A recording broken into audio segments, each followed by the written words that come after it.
और हमारे साथ एक और शख्सियत जुड़ रहे हैं, अभिजीत चैटर्जी। अभिजीत चैटर्जी, स्वागत है, आप सवाल करिए।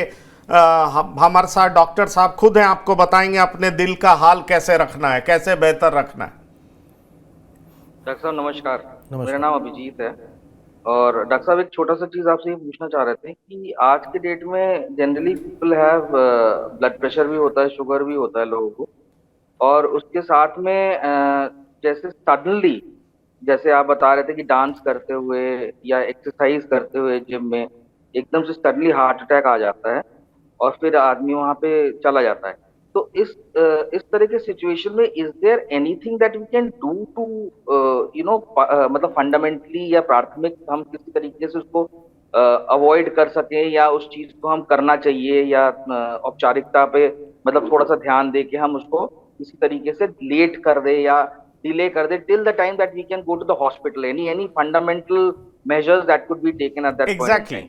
हाँ, बस क्या इमीडिएटली लोगों के पास होना चाहिए कि उसको महसूस हो कि ये हार्ट प्रॉब्लम हो रहा है, वो तुरंत उसका इस्तेमाल करे। जैसे हम लोगों ने सुना है एस्पिरिन खा लीजिए, तुरंत आपको रिलीफ मिल जाएगा और डॉक्टर के पास जा सकते हैं। तो आजकल आम आदमी को क्या रखना चाहिए कि अगर ऐसी परिस्थिति आए तो कम से कम अस्पताल जाने तक का वक्त हो उसके पास? तो इसमें ना दो सिचुएशंस को पता होना चाहिए। एक होता है कार्डियक अरेस्ट, एक होता है हार्ट अटैक।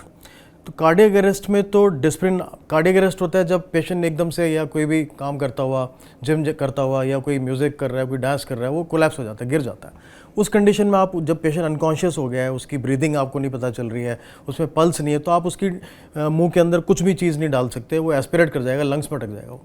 तो हार्ट अटैक के टाइम में जैसा आप पूछ रहे हैं, किसी को चेस्ट पेन हो रहा है, भारीपन आ रहा है, उसको पसीना आ रहा है और वो पेन जो है गैस की दवाई लेने के बावजूद नहीं जा रहा है, तो सबसे पहले जो घर का जो एक मेजर है सिंपल सा, डिस्प्रिन की गोली को घोल के पी लेना चाहिए।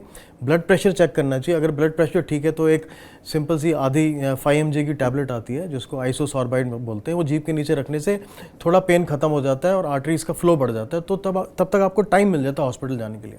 बट सबसे इंपॉर्टेंट है कि आप जल्दी से जल्दी ECG कराइए।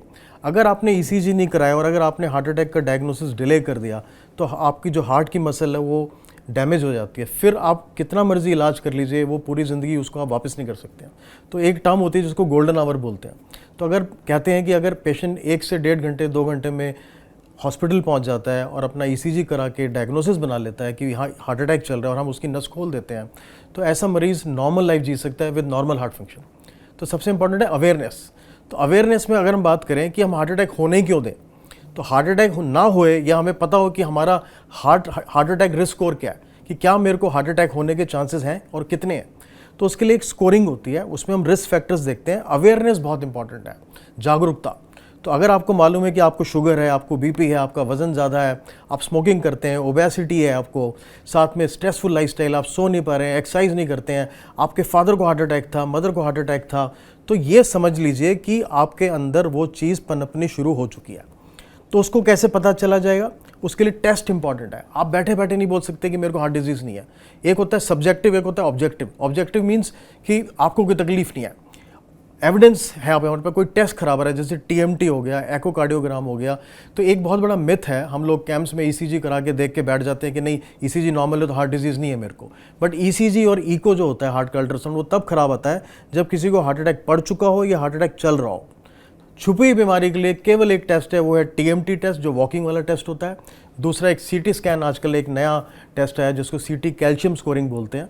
तो अगर हम कैल्शियम स्कोर कर लें, 10 मिनट का टेस्ट है, कैल्शियम स्कोर अगर आपका अधिक है, कुछ हमारी रेंज होती है 400 से ज़्यादा है, तो हार्ट डिजीज़ होने के चांसेस बहुत है। उस हिसाब से फिर इलाज कर लिया जाता है। तो awareness, immediate treatment, immediate diagnosis. Gas को लेके बैठे मत रहिए घर में। गैस का दर्द सिंपल सी दवाइयों से आधे घंटे में 15 मिनट में ख़त्म हो जाता है। बट कोई ऐसा दर्द जो पूरी छाती में आ रहा है, कंधे में जा रहा है, पसीना आ रहा है, एयर हंगर हो रहा है, सांस नहीं लिया जा रहा है और आपको ये सारे रिस्क फैक्टर्स हैं, तो वेट मत कीजिए, इमीडिएट हॉस्पिटल जाइए, ECG कराइए और ECG कार्डियोलॉजिस्ट के साथ डिस्कस कीजिए।